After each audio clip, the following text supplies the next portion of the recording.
Reality যেন বর্তমান সরকারের কর্ণগোচরে কর্ণকুহরে সুন্দরভাবে তাদের কর্ণকুহরে পৌঁছে যায়, যাতে বাংলাদেশের এই শিক্ষার মধ্যে বৈষম্য, শিক্ষকদের মধ্যে বৈষম্য, চাকরির বৈষম্য, এই মাধ্যমিক স্তরের শিক্ষিত, এই সুশিক্ষিত এনটিআরসি কর্তৃক নিয়োগপ্রাপ্ত শিক্ষকগণ এখনো অবহেলিত থাকতে পারে না।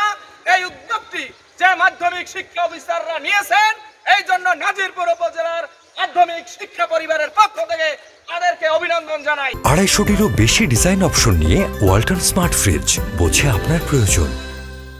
শিক্ষার্থীরা যে সুশিক্ষায় শিক্ষিত হবে, শিক্ষকদের মধ্যে কোনো আত্মকন্দল থাকবে না, বাংলাদেশের মানুষ বৈষম্যের শিকার হবে না। বৈষম্য দূরীকরণ আপনারা জানেন,